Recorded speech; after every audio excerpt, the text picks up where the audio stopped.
Bahkan Bapak Ibu tolong simpan surah Al-Munafiqun surah 63 ayat 10. Surah 63 tolong simpan ya, ingat ya, jangan lupa.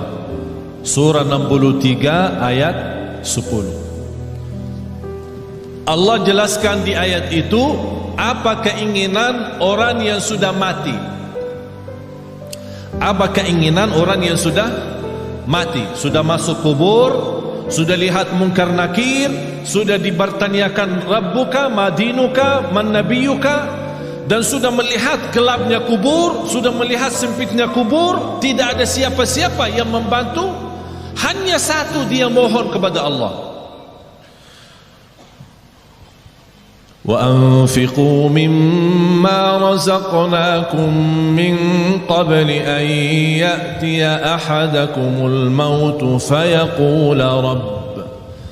فيقول رب لولا أخرتني إلى أجل قريب فأصدق وأكن من الصالحين. Ketika manusia menghadapi kematian dan bisa menyebutkan keinginannya dan cita-citanya, ya Allah, tundalah kematianku, ya Allah, kembalikanlah aku dari kubur supaya aku bisa bersedekah kembali. Bukan bisa salat malam, bukan bisa baca Quran, bukan bisa puasa Isnin Kamis, bukan bisa berbakti baik sama orang tua, bukan supaya saya bisa haji umrah, bukan saya bisa nikmati Ramadan. Semua itu baik, tapi satu yang dia sebutkan, supaya saya bisa bersedekah kembali. Kenapa? Ulama menjelaskan, kenapa orang yang menghadapi kematian dan masuk kubur ingin kembali ke dunia untuk hanya bisa bersedekah lagi? Karena dia sudah lihat begitu dahsyat pahala sedekah yang telah dia berikan. Oleh karena itu dia mengharap, ya Allah, kalau memang begini, tolong kembali lagi ke dunia, tundalah kematianku supaya harta yang saya masih simpan bisa saya habiskan di jalanmu. Allahu Akbar. Sedekah itu luar biasa. Bahkan saking indahnya sedekah itu, Allah berikan satu pintu khusus namanya babus sedekah di surga. Jadi ada orang punya kelebihan apa? Ini ada babus sedekah masuk. Seperti Sayyidina Uthman. Sayyidina Uthman ibn Affan yang terkaya. Tahu enggak Bapak Ibu, ada satu cerita barangkali Bapak Ibu pertama kali mendengar. Sampai sekarang jarak kita antara kita sama Sayyidina Uthman 1400 tahun. Sampai sekarang ada satu rekening di bank di kota Madinah atas nama Uthman ibn Affan radhiyallahu anhu. Sampai sekarang. Itu apa? Beliau kan orangnya dermawan, suka bersedekah. Di antara sedekahnya dia menwakafkan sumur air yang dimiliki oleh orang Yahudi. Orang Yahudi ketika di zaman Rasul, orang Muslim mau minum, dia jual mahal. Jadi orang yang mampu bisa beli, orang yang tidak mampu tidak bisa. Kata Sayyidina Uthman begini, satu hari saya bayar, satu hari saya bayar untuk umat Islam. Jangan tolak orang, biar apapun, seberapapun diambil, biarkan saja. Dan satu hari untuk kamu. Jadi kontrak. Satu hari buat saya, satu hari buat kamu. Tapi apa yang terjadi? Di hari giliran Sayyidina Uthman, orang Yahudi suka mensusahkan orang Islam untuk menambil air. Beralasan air hari ini kurang, air hari ini tidak lancar, air hari sumurnya tidak begitu penuh.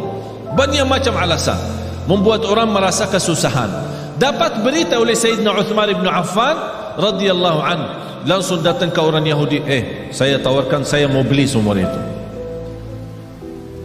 Orang Yahudi cintaannya harta. Dia berkata, kalau berani ya saya bayar, saya jual mahal. Mahal banget. Tapi karena Sayyidina Uthman radhiyallahu anhu tidak pernah menghitung-hitungan kalau saat di jalan Allah,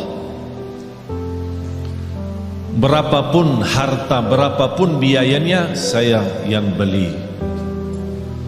Begitu sudah jadi membeli sumur air itu, kata Sayyidina Uthman, ya Rabbi, saksikan sumur ini wakaf lillahi ta'ala sampai hari kiamat. Sampai titik ini penghasilan sumur air sama kubun, ada satu kubun namanya kubun Sayyidina Uthman, dibeli sama, karena bukan hanya sumurnya, dibeli kubunnya, kubun kurma.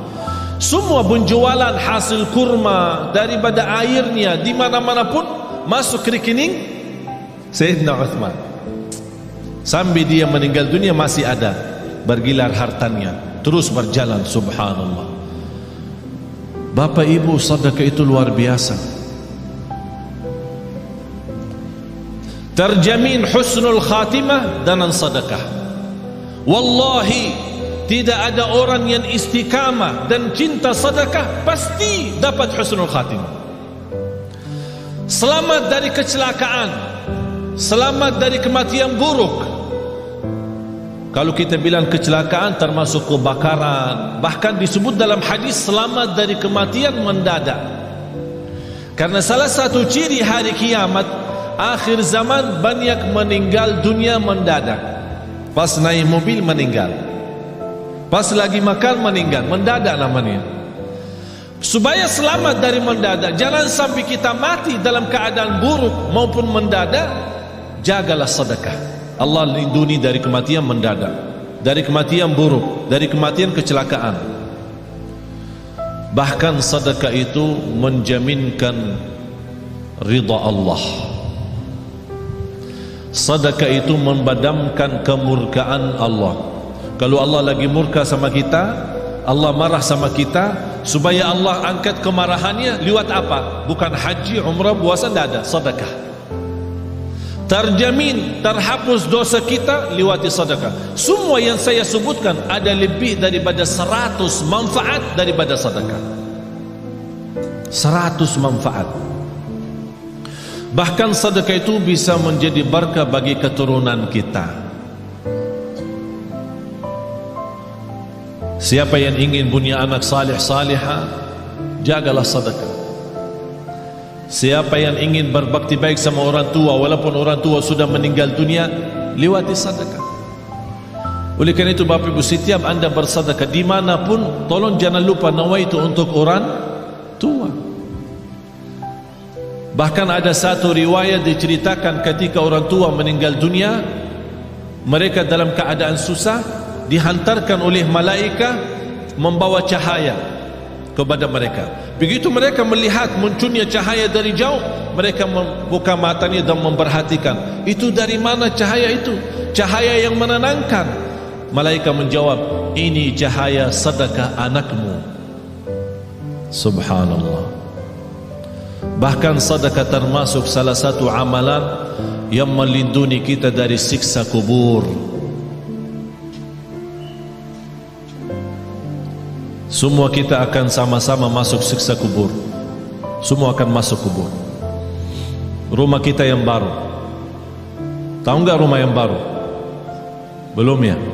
Belum pernah ke sana ya? Belum.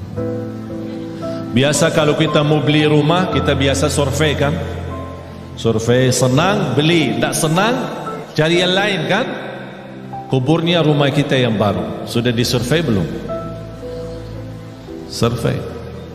Harus tahu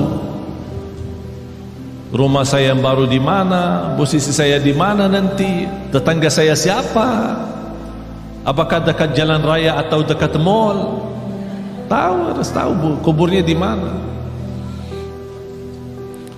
Wallahi Bapak Ibu, salah satu yang membuat kita mudah bersedekah, kita ingat kubur rumah kita baru. Kita ingat. Kalau kita ingin, saya minta sekali aja. Biasanya kalau di Indonesia malam minggu libur, jadi orang-orang mengajak keluarga senang-senang, makan malam di mana gitu, berhiburan. Kalau di Surabaya kemana? Biasanya malam minggu ya, ke mall ya. Ya udah sekali-kali malam minggu di kubur. Ajak kena. Apalagi kubur di Indonesia sudah gelap. Gelap alamiah, bukan masuk ke dalam, di luar aja sudah gelap. Jadi enak, suasana enak. Duduk aja, tidak usah panjang lebar, duduk aja. Duduk. Apalagi kalau di samping kubur lagi terbuka, wow, luar biasa tuh. Biar bisa pandangannya enak. Subhanallah. Masa ini rumah saya ukurannya berapa sih? Ya boleh sekarang ketawa, boleh ketawa, tapi Allah saja yang maha tahu bagaimana keadaan kita nanti di dunia kubur. Oleh karena itu jamaah sekalian, wallahi hidup ini serius. Hidup ini sangat serius. Sudah habis waktunya bercanda, habis waktunya berketawa, habis waktunya untuk dunia saja. Dan banyak ciri-ciri, semakin banyak ciri hari kiamat, itu memberikan tanda hari kiamat semakin dekat. Bahkan yang lebih dekat adalah kematian. Tidak ada yang bisa jamin berapa sisa umur kita. Sekarang kalau saya bertanya, yakin hidup atau yakin mati? Bukan yakin hidup. Yakin mati daripada yakin hidup. Kenapa? Karena tidak ada yang bisa jamin hidup sampai besok. Tapi bagi orang yang bersedekah, kapanpun dijemput kematian, dia siap. Dan saya minta bukan sedekah yang biasa-biasa, tapi sedekah yang luar biasa.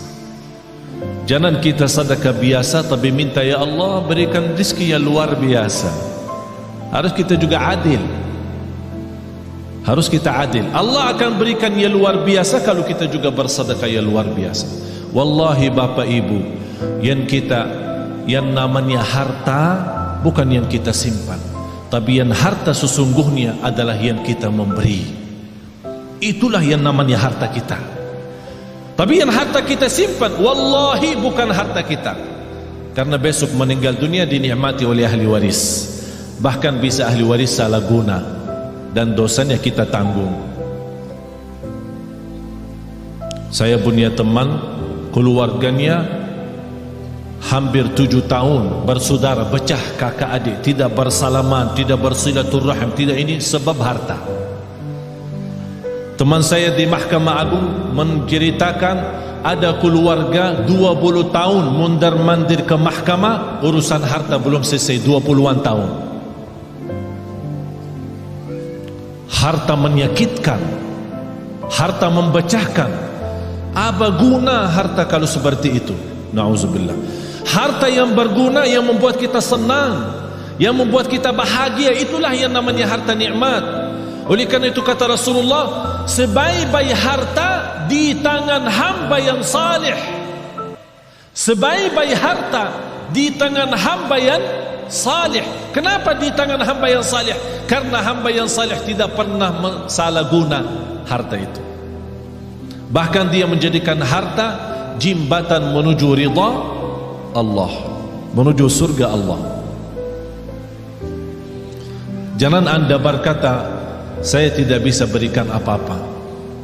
Dan saya tidak minta Bapak Ibu sekarang sebelum anda pulang udah kosongkan rekening semua, blokir, habiskan, transfer semua isi rekeningnya kepada Yayasan Nurul Hayat. Saya tidak minta anda sekarang buka tasnya, habiskan semua yang ada isinya. Tapi lepas ini, aduh, gara-gara Syekh jadi begini. Karena kita belum memiliki iman seperti Abu Bakar As-Siddiq. Abu Bakar As-Siddiq datang Sayyidina Umar ketika Rasul mau hijrah. Sayyidina Umar datang membawa separuh harta. Sayyidina Umar waktu itu cukup kaya, separuh. Jadi kalau punya 2 rumah, ikhlas 1 rumah. Kalau punya 2 mobil, ikhlas 1. Kalau punya 2 istri, ikhlas 1. Subhanallah, luar, separuh harta dia ikhlaskan. Sampai Sayyidina Umar merasa dirinya sudah begitu luar biasa berbuatan kebaikan. Barangkali tidak ada yang terbayang, siapa yang mau kurbani separuh harta? Kalau kita tabungan akhirat, tabungan rekening kita 100 juta, berani gak 50 juta? Ya berpikir dulu katanya. Berpikir dulu. Kalau mau masuk surga, Bu, kalau mau masuk surga mau bertanya suami dulu ya. Mau bertanya suami dulu ya. Banyak yang salah mengerti soal nafkah. Ada kewajiban nafkah dari bapa kepada istri. Ada namanya nafkah uang belanja. Uang belanja rumah. Jadi apapun yang di kebutuhan rumah diserahkan bapa kepada ibu. Belanja sayur, belanja makanan, pokoknya semua kebutuhan rumah. Ini namanya nafkah umum, nafkah bersama. Tidak boleh disalahguna tanpa izin suami. Ada nafkah yang namanya pemberian dari suami kepada istri. Sayang, ini untukmu. Buat apa? Ya terserah. Ada orang ibu, suami saya suka kasih saya untuk beribadi setiap bulan misal 3 juta atau 2 juta. Tapi kadang-kadang saya bingung, kalau bersedekah apakah minta izin suami? Enggak. Itu namanya hakmu sendiri. Apapun digunakan tidak perlu minta izin suami. Tapi jangan uang beribadi yang diberikan oleh suami disimpan, uang belanja buat rumah disedekahin. Ditanya sama ini, kok habis makanan di rumah? Kemarin Syekh Ali ajak kita bersedekah, jadi saya salah keluarin uang belanja yang saya pakai. Itu yang harus izin suami. Bapak ibu jamaah sekalian, sedekah itu ketika Rasulullah SAW didatangi oleh Umar bin Khattab waktu hijrah. Ya Rasulullah, ini separuh harta saya untuk perjalananmu hijrah ke Madinah.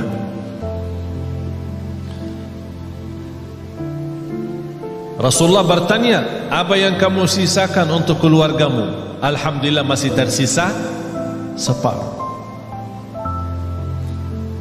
Datang Sayyidina Abu Bakar, dilihat sama Sayyidina Umar, berapa sih mau diberi sama Abu Bakar? Aku aja sudah separuh. Tidak terbayang apa yang akan diberi oleh Sayyidina Abu Bakar. Ya Rasulullah, ini hartaku. Apaan ini? Ini hartaku semuanya. Apa yang kamu tinggalkan untuk keluargamu?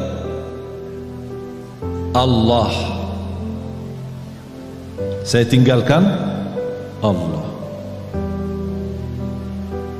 Sayyidina Umar berkata, saya tidak akan berani lagi lawan Sayyidina Abu Bakar. Tidak bisa lagi. Gimana Sayyidina Abu Bakar istimewa sendiri. Tapi bapak ibu jangan coba-coba ya. Datang ke Yayasan Nurul Hayat, ini harta saya semua, terus buat keluarga saya tinggalin Allah. Gila loh. Dianggap gila. Tak wajar. Tapi yang saya minta bapak ibu, boleh anda bersedekah, tapi tolong sekali-kali kita tunjukkan sedekah yang terbaik. Segala sesuatu kalau berlebihan ujung-ujungnya tidak baik selain sedekah. Walaupun berlebihan tak ada rugi. Wallahi terjamin barakah, rizkinya terjamin lancar, bahkan membuat hati kita tenang karena kita hidup apa adanya.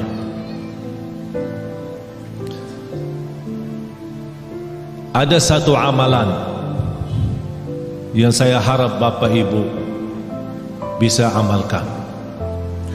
Dan sebenarnya saya selama di Indonesia, saya melihat gerakan zakat di Indonesia cukup luar biasa. Tapi Kenapa semakin banyak zakat mal tapi semakin bertambah kemiskinan? Padahal kalau kita lihat susunan rukun Islam, mulai syahadat, salat, zakat, puasa dan haji, terletak zakat di situ sebagai salah satu rukun Islam karena ujungnya untuk meningkatkan ekonomi umat. Tapi karena kita salah gunakan zakat, salah membagi zakat, menjadi akhirnya yang menerima zakat tetap menjadi tukang minta.